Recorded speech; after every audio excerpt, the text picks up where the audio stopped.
ओम नमो भगवते वासुदेवाय।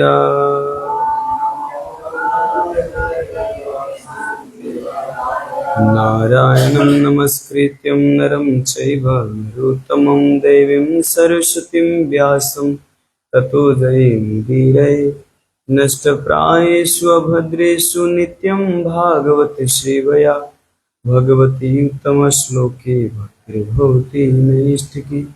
मुखं करोति वाचालं पंगो लंघयते गिरिं यत्कृपातमहं वन्दे श्रीगुरुदीनतारिणं श्रीचैतन्येश्वरं श्रीपरमानन्दमाधवं। हरि ओम तत्सत्, हरि ओम तत्सत्, हरि ओम तत्सत्। हरे कृष्ण।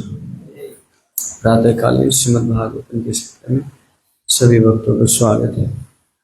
तो आज के हमारी चर्चा के विषय है नया अध्याय है, अध्याय 19 श्लोक संख्या 1 से। चैप्टर का इस नाम है असुर हिरण्याक्ष का वध। श्लोक इस प्रकार है, आप लोग दोहराने का प्रयास करिएगा। मैत्रेय उवाच अवधार्य विरिञ्चस्य निर्व्यलिकामृतं वचः प्रहस्य प्रेम गर्भेन तदपांगेन सुगृहीता। अवधार्य विरिञ्चस्य निर्वलिकामृतं वचः प्रहस्य प्रेम गर्भेन तदपांगेन सुगर्हिता। अवधार्य विरिञ्चस्य निर्वलिकामृतं वचः प्रहस्य प्रेम गर्भेन तदपांगेन सुगर्हिता।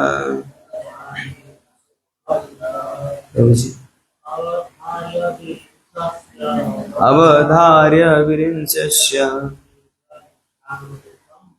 निर्वलिकामृतं वचः प्रहस्य प्रेम गर्भेन तदपांगेन सुगर्हिता। धन्यवाद। शब्दार्थ अनुवाद तात्पर्य दी श्रीमद् वेदांत स्वामी श्लोक प्रपाद की जय। मैत्रेय उवाच, मैत्री मुनि ने कहा, अवधार्य सुनकर, विरिञ्चस्य ब्रह्मा का, निर्वलिक समस्त पापों से मुक्त, अमृतम अमृतमय, वचः शब्द, प्रहस्य बहुत हंसकर, प्रेम गर्भेन प्रेम से पूरित, तत् वे शब्द, अपांगेन चितवन से, सह श्री भगवान ने अग्रहित स्वीकार किया। अनुवाद इस प्रकार है। श्री मैत्री मुनि ने कहा, सृष्टा ब्रह्मा के निष्पाप, निष्कपट तथा अमृत के समान मधुर वचनों को सुनकर श्री भगवान जी भर कर हंसे और उन्होंने प्रेम पूर्ण चितवन के साथ उनकी प्रार्थना स्वीकार कर ली। तात्पर्य, निर्वलिक शब्द अत्यंत महत्वपूर्ण है। देवताओं अथवा भक्तों की प्रार्थनाएं सभी पापपूर्ण प्रयोजनों से रहित होती हैं, किंतु असुरों की प्रार्थनाएं सदैव कपटपूर्ण होती हैं। ब्रह्मा से वर प्राप्त करके हिरण्याक्ष अत्यंत शक्तिशाली बना, किंतु वर प्राप्त करके करने के बाद अपने पापपूर्ण मनोभावों के कारण उसने उत्पात मचाना प्रारंभ कर दिया। ब्रह्मा तथा अन्य देवताओं के द्वारा की गई प्रार्थनाओं की तुलना असुरों की प्रार्थनाएं से नहीं करनी चाहिए। देवों की प्रयोजन उद्देश्य श्री भगवान को प्रसन्न करना था, अतः श्री भगवान हंस पड़े और असुर को मारने की उनकी प्रार्थना उन्होंने स्वीकार कर ली। असुर कभी भी पूर्ण पुरुषोत्तम भगवान की प्रशंसा नहीं करना चाहते, क्योंकि उनको श्री भगवान का कुछ ज्ञान नहीं होता है, अतः वे देवताओं के पास ही जाते हैं। श्रीमद् भगवत गीता में इस कृत्य की निंदा की गई है। जो लोग देवता के पास जाकर पापपूर्ण कृत्यों में उन्नति हेतु प्रार्थना करते हैं, वे बुद्धि से विहीन माने गए हैं। असुरों की बुद्धि इसीलिए मारी जाती है क्योंकि उन्हें इसका पता ही नहीं रहता कि उनका हित वास्तव में किसमें है। यदि उन्हें पूर्ण पुरुषोत्तम भगवान की जानकारी होती भी है, तभी भी उनके पास नहीं जाते। वे श्री भगवान से मनोवांछित वर प्राप्त भी नहीं कर सकते, क्योंकि उनके उद्देश्य सदैव पाप पूर्ण रहते हैं। कहा जाता है कि बंगाल में डाकू अन्य व्यक्तियों की संपत्ति लूटने की अपनी पापपूर्ण कामनाओं की पूर्ति के लिए देवी काली की पूजा करते थे, किंतु वे श्री विष्णु मंदिर में कभी नहीं जाते थे, क्योंकि भगवान श्री विष्णु की प्रार्थना करने से उनके मनोरथ पूरे न हो पाते। अतः श्री भगवान के भक्तों या देवताओं की प्रार्थना सदैव निष्कपट होती है। श्रील प्रभुपाद की जय। ओम ज्ञानतिमिरन्धस्य ज्ञानाञ्जनशलाकया चक्षुन्मीलितं येन तस्मै श्रीगुरुवे नमः। श्रीचैतन्यमनोभीष्टं स्थापितं येन भूतले स्वयं रूपकदा मह्यं ददाति स्वपदान्तिकं। वन्देऽहं श्रीगुरो श्रीयुतापदकमलं श्रीगुरो वैष्णवांश। श्रीरूपं साग्रजातं सागन रघुनाथान्वितं तं सजीवम् साद्वैतं सावधूतं परिजनसहितं कृष्ण चैतन्य देवं श्रीराधा कृष्ण पादान सागन ललिता शिवसखान्वितांश। हे कृष्णा करुणा सिंधु दीनबंधु जगत्पते गोपेश गोपिका कांत राधा कांत नमस्तुते। तप्त कांचन गौरांगी राधे वृंदावनेश्वरी वृषभानुसुते देवी प्रणमामि हरे प्रिय। वाञ्छाकल्पतरुभ्यश्च कृपा सिन्धुभ्येव च पतितानं पावनेभ्यो वैष्णवेभ्यो नमो नमः। नमो विष्णुपादाय कृष्णपृष्ठाय भूतले श्रीमते भक्तिवेदान्त स्वामीति नामिने। नमस्ते सरस्वती देवे गौरवाणी प्रचारिणे निर्विशेष शून्यवादी पाश्चात्य देशतारिणे। जय श्री कृष्ण चैतन्य प्रभु नित्यानंद श्री अद्वैत गदाधर शिवासादि गौर भक्तवृंद। हरे कृष्णा कृष्ण कृष्ण हरे हरे हरे राम राम राम हरे हरे। हरे कृष्ण। श्रीमद् भागवतम तो बोलते समय सुखदेव गोस्वामी बहुत सारे ऐसे प्रसंग की चर्चा किए जिसमें असुरों के वर्णन कई ऐसे अध्याय में किए हैं, रास लीला की चर्चा कई अध्याय में किए, स्त्रियों की चर्चा पुतनावध की, ऐसे कई चर्चा की। तो कभी कभी प्रसंग पढ़ने के बाद लगता है कि सुखदेव गोस्वामी ऐसे ऐसे बड़े संत जो पूरा अपना त्याग करके आए हैं घर को, पूरा पूर्ण ब्रह्मचारी, और वो अनावश्यक असुरों की बात कर रहे हैं, स्त्रियों की बात कर रहे हैं, है ना, गृहस्थ आश्रम की बात कर रहे हैं, मतलब कहाँ कहाँ की बातें यहाँ पे रख रहे हैं। एक ब्रह्मचारी है सुखदेव गोस्वामी, जो अपने ही घर में कहीं माया में फंस न जाऊं इसीलिए घर छोड़ के निकलने वाला व्यक्ति। यहाँ पे श्रीमद् भागवतम में ऐसे ऐसे प्रसंग की चर्चा क्यों करें? क्या सुखदेव गोस्वामी नहीं जानते थे कि इसकी चर्चा न करके केवल भगवान के गुणगान की चर्चा करें? एक्चुअली यहाँ पे बताते हैं कि सुखदेव गोस्वामी इसीलिए सब भगवान की ही चर्चा कर रहे हैं इनडायरेक्ट रूप से, असुरों की चर्चा करके, स्त्रियों की चर्चा, कि भगवान कितने महान हैं। जैसे आपके केवल नाम की चर्चा किया जाए तो कोई आपकी महानता को नहीं समझ सकता, क्योंकि आप है कौन। पहले आपके बैकग्राउंड तो पता होना चाहिए ना, आपका ऑपुलेंस, धन संपत्ति कितना है, आपने इस जीवन में क्या क्या किया, किसके लिए, ये सब कुछ जब ऑपुलेंस की चर्चा की जाती है, आपकी कृत्य जो कर्म है उसकी चर्चा जब किए जाते हैं कि आपने क्या क्या महान कार्य किए, आप गृहस्थ आश्रम में होते हुए भी कितना काम करते करते भी भक्ति कर रहे हैं, जब सब सारे चीजों की जब चर्चा की जाती है तब पता चलता है बाप रे ये व्यक्ति कितना महान है। इसी तरह सुखदेव गोस्वामी भगवान के इनडायरेक्ट रूप से पूर्ण रूप से और ज्यादा महान रूप से चर्चा कर रहे हैं। अम्बरीश महाराज के प्रसंग आता है, क्या अम्बरीश महाराज के जे प्रसंग में आता है कौन शुक्राचार्य नहीं, दुर्वासा मुनि। तो क्या दुर्वासा मुनि को ज्ञान नहीं था कि बाप रे भक्तों के ऊपर ऐसे गुस्सा नहीं करना चाहिए? क्या हम लोगों जैसे ही क्रोधी तो दुर्वासा मुनि हो गए थे? नहीं, दुर्वासा मुनि भगवान के भक्तों की महिमा बढ़ाने के लिए वहां पे क्रोधित हुए थे कि भक्त की महिमा कितनी है, वैष्णव की महिमा कितनी है, वैष्णव की महिमा दिखाने के लिए दुर्वासा मुनि वहां पे क्रोधित हुए थे।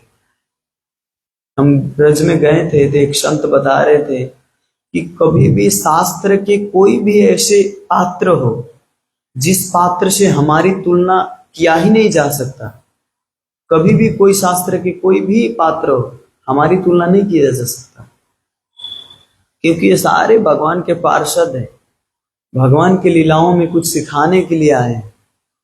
उनका क्रोध, उनका जो भी कुछ होता है सब दिव्य होता है।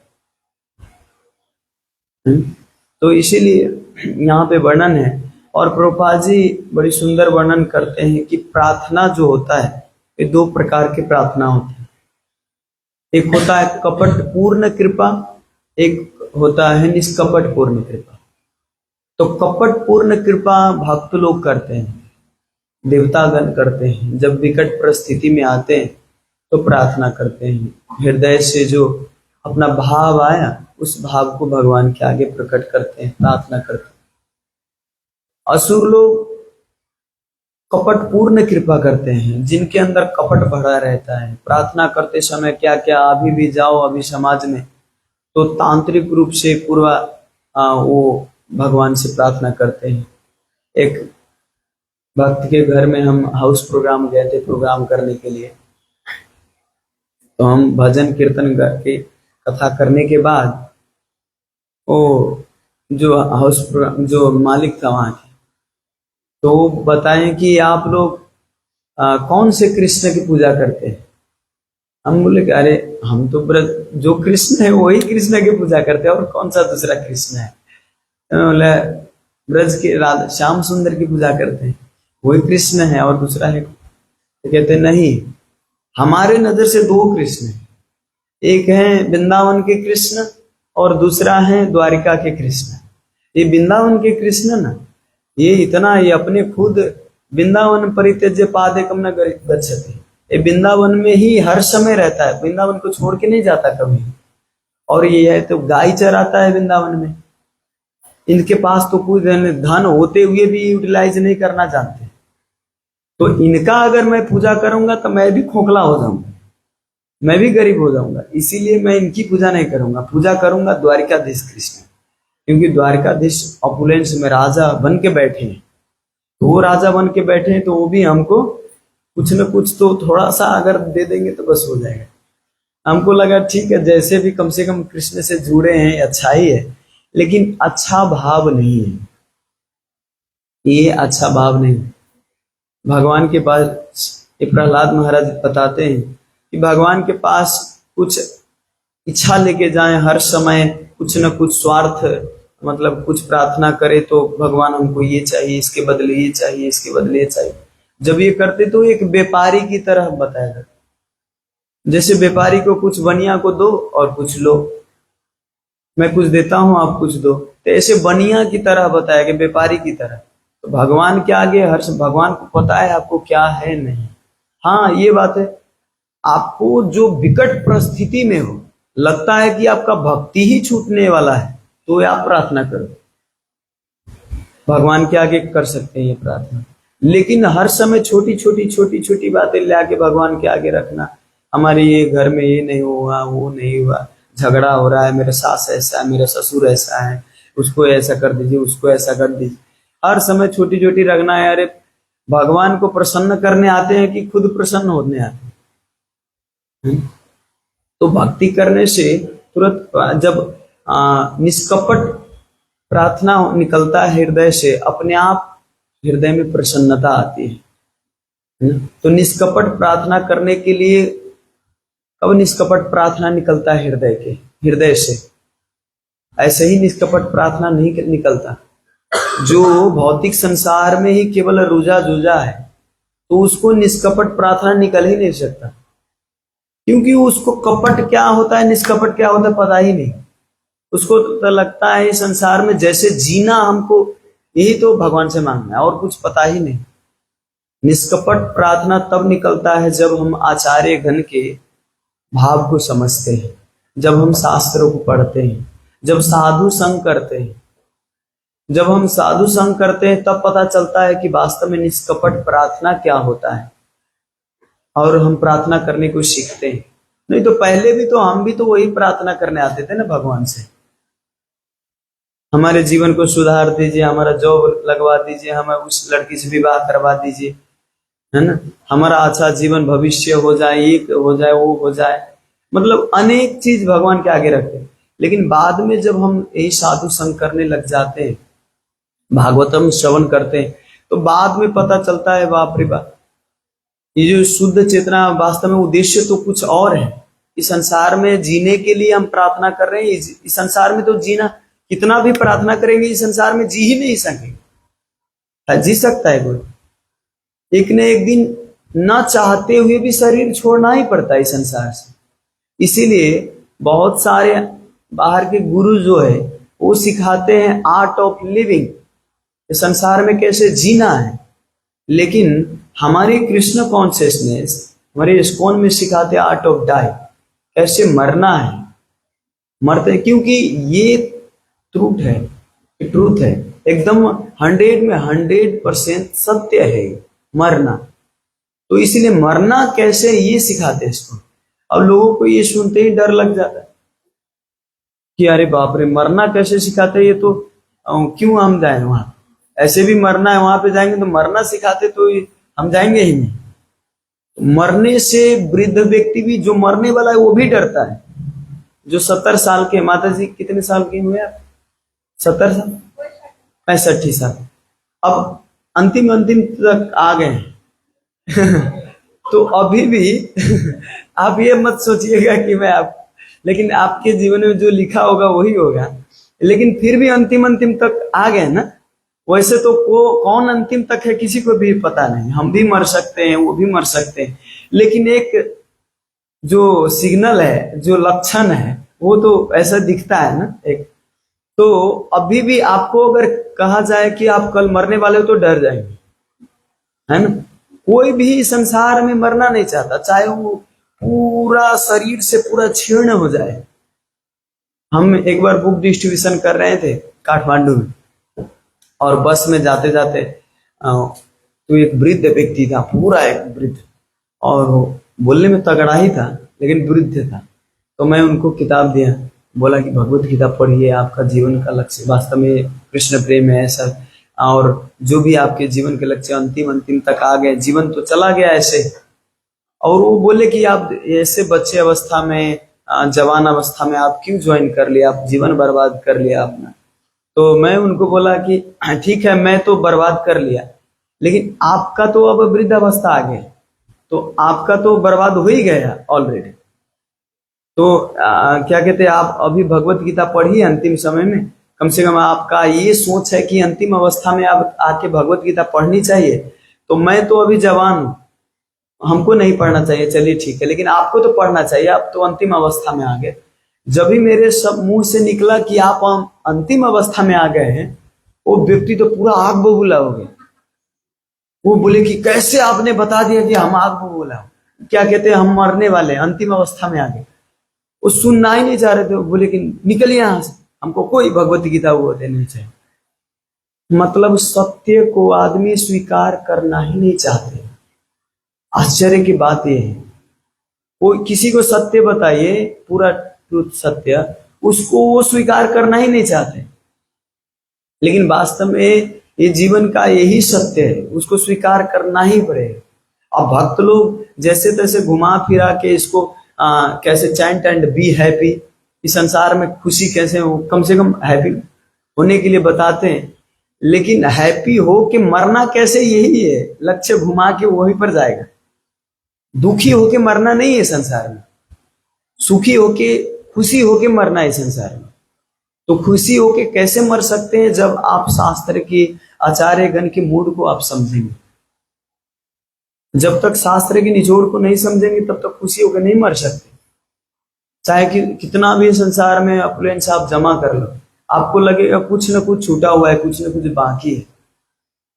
और प्रार्थना जो है ये बहुत काम करता है। श्रील प्रभुपाद कभी कभी व्यास आसन पे ऐसे प्रवचन करते, और प्रवचन करके तुरंत अल्टर के आगे जाके और भगवान से प्रार्थना करने लग जाते। शिष्य लोग समझते बाप रे बाप, प्रभुपाद जी जैसे आचार्य ये अल्टर के आगे क्या प्रार्थना कर रहे हैं, क्या प्रार्थना हो सकता है, वो तो शुद्ध भक्त हैं, उनको प्रार्थना करने की क्या जरूरत है। प्रभुपाद जी रोज प्रार्थना करते थे अल्टर के आगे जाके। तो प्रभुपाद जी से एक बार प्रश्न किए कि आप क्या प्रार्थना करते भगवान से। प्रभुपाद जी बताएं कि मैं रोज प्रार्थना करता हूँ भगवान से कि हमें माया बचाए, हमें माया से कभी प्रभावित ना करे, ये मैं प्रार्थना करता हूँ। और हमको यही डर लगता है कि मेरे शिष्य लोग माया से डरते ही नहीं, माया बहुत स्ट्रांग है, इसीलिए भगवान से प्रार्थना करने, हमें माया में कभी मत झुकिए।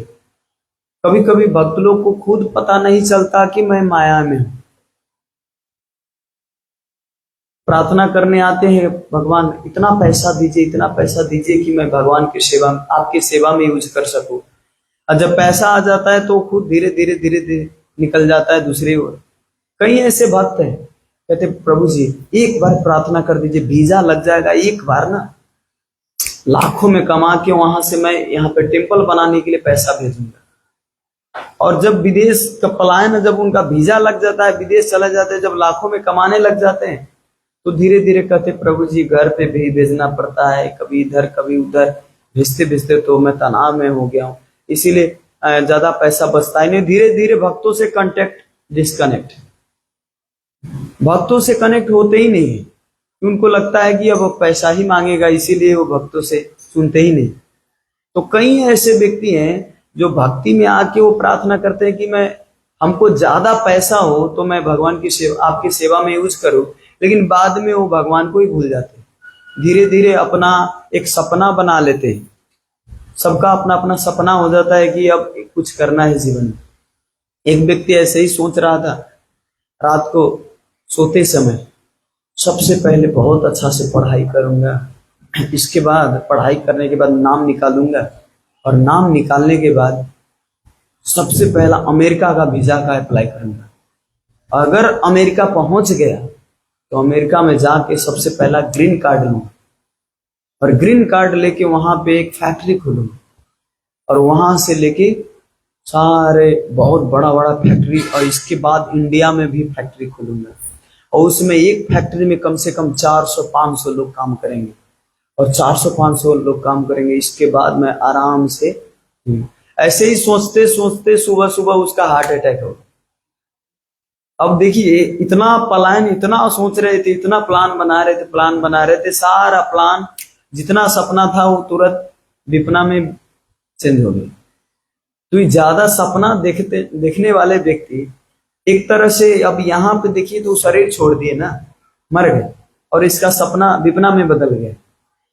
आप ये मत सोचिए कि मैं सोच रहा हूं हमारा जीवन सफल हो गया, अब मैं अपने सपना को पूरा कर पाया, धन संपत्ति कमा लिए। आप कमा के भी सपना, मानिए विदेश चले भी गए, ग्रीन कार्ड पा भी लिए, फैक्ट्री खोल भी दिए, फिर भी अंतिम में आपको कुछ न हाथ लगने वाला, सब विपना ही है, क्योंकि वो आप यूज कर ही नहीं सकते, वो सब दूसरे के ही लिए आपने कमाया, जीवन बर्बाद कर। मैं खुद जब काठमांडू में था, हमको लगा जीवन में एक बहुत बड़ा अपार्टमेंट बनाना है, यहाँ पे इतना बड़ा अपार्टमेंट बनाएंगे कि बैठे बैठे पैसा आना चाहिए, इसीलिए एक जगह लेंगे और इसके बाद अपार्टमेंट बनाएंगे, और साथ साथ में भजन इतना बनाएंगे, मतलब भजन नहीं, गीत सब, पहले तो गीत का सोचता, ज्यादा सॉन्ग बनाएंगे इतना कि इधर नाम भी चलेगा, इधर पैसा भी आएगा, दोनों तरफ खूब करना है। तो जीवन में यही लक्ष्य बना के रखे थे। बाद में पता चला, अरे मेरे जैसे तो कितना अपार्टमेंट बनाने वाला काठमांडू में, और यहाँ पे सलाई के बटा जैसा दिख रहा है इतना अपार्टमेंट। अगर इतना अपार्टमेंट के बीच में हम एक अपार्टमेंट खड़ा कर दिया तो कौन सा बड़ा तीर मार लिया, इतना तो ऑलरेडी बना हुआ है। मान के चलिए अगर कोई अपार्टमेंट बना ही नहीं होता काठमांडू में, एक घर होता ही नहीं, वहां पे मैं एक घर बना लेता तो चलो भाई ठीक है, जहां पे नहीं था एक काम कर लिया, और जहां पे ऑलरेडी लाखों वहां पे घर है, वहां पे मैं एक घर बना के अपने आप को कौन सा बड़ा महान मानूं, ये सबसे तुच्छ कार्य है। मैं जीवन लगा के एक घर बनाऊं और रहने वाला दूसरा व्यक्ति, उसमें पैसा कमाऊं, वो पैसा यूज करने वाला दूसरा व्यक्ति। हमको लगा नहीं, ये तो बहुत बड़ी मूर्खता होगी। सबसे पहले अपने कल्चर को मैं समझूं, इसके बाद वास्तव में अपना कल्चर है क्या, इसके बाद पैसा कमाने के लिए कोई रोकेगा थोड़े ही, हमको हाथ बांध के थोड़ी रख देंगे कि बाद में आपको पैसा नहीं कमाना है। पहले अपने धर्म संस्कृति को समझना है हमें, तब जाके मैंने ये डिसीजन लिया कि नहीं, तुरंत पहले अपने धर्म संस्कृति को समझ के, और ऐसा नहीं बाहर होके भी मैं समझ सकता था। कई लोग हमको ऑप्शन भी दिए कि अरे आप बाहर से भक्ति कर सकते हो, आप छोड़ रहे हैं क्यों, इतना बड़ा प्लेटफॉर्म है आपका कि लाखों में कमा रहे हैं, तो आप बाहर होके कमा सकते और भक्ति भी करो, मंदिर भी जाओ और साथ साथ में भक्ति भी करो। हमको लगा, मैं देख रहा था वहां पे कई व्यक्ति 15 साल से 20 साल से आ रहे हैं और फुक्का राम तिलक लगाए हैं, जप माला लिए, प्रभु जी हमारा 15 साल हो गया, प्रभु जी हम तो 20 साल से हैं। इनका जो हुलिया था, जो इनका कृत्य था, कर्म था, ये देखने में ही पता चलता था कि ये कोई भक्ति के नाम पे केवल ढोंग कर रहे। 15 साल 20 साल हो गया और कुछ इनके जीवन में प्रगति दिख नहीं रहा है, अपना स्वार्थ छुपा हुआ है। कई व्यक्ति को मैंने देखा वहां पे, हमको लगा नहीं नहीं, ऐसे भक्ति करना तो हमारा 15 साल 20 साल ऐसे ही निकल जाएगा और समझ भी नहीं पाऊंगा कि शास्त्र क्या है, धर्म क्या है। इसके बाद नहीं, कुछ साल भर हो 2 साल हो, मैं आके यहाँ पे पहले समझूंगा, इसके बाद जाके पैसा कमाऊंगा। तब जाके ये ब्रह्मचारी आश्रम ज्वाइन किया, और ब्रह्मचारी आश्रम में आके पता चला कि उद्देश्य ही दूसरा है। तो वास्तव में जब तक उद्देश्य को व्यक्ति नहीं समझता, तब तक वो सच्ची प्रार्थना नहीं कर सकता। अब मेरे हृदय से सच्ची प्रार्थना निकलता है कि प्रभु जो भी हो, मेरे अंदर से अगर कोई गलत प्रार्थना हो तो उसको आप स्वीकार मत कीजिएगा। अगर कभी धोखा से निकल भी जाए तो आप स्वीकार ही मत कीजिएगा। मैं यही प्रार्थना करता हूं। हमारी प्रार्थना यही है कि आप किसी न किसी दिन, इस जन्म में हो, दूसरे जन्म में, किसी भी जन्म में आपके चरण कमलों की प्राप्ति हो, आपके प्रेम की प्राप्ति हो। बस यही प्रार्थना करता हूँ। संतों की यही अभिलाषा लेके मैं साधु संग कर रहा हूँ, और कोई प्रार्थना निकलता नहीं। क्यों? जब अपने लक्ष्य को पता चला तब ये प्रार्थना निकलता। नहीं तो मैं भी पहले यही फेमस होने के लिए, पैसा कमाने के लिए यही प्रार्थना करता था। नहीं तो जब तक साधु संग ना हो व्यक्ति का, जब तक क्या कहते उद्देश्य पता ना हो, तब तक वो सच्ची प्रार्थना नहीं कर सकता। मैंने क्या कहते हैं, शास्त्रों से पता चलता है। ठीक है, तो आज के लिए इतना ही कहते हुए मैं यहीं पे विराम देता हूँ। श्रील प्रभुपाद की जय, अनंत कोटि वैष्णविंद की जय, पिता गौर प्रेमानंद हरे।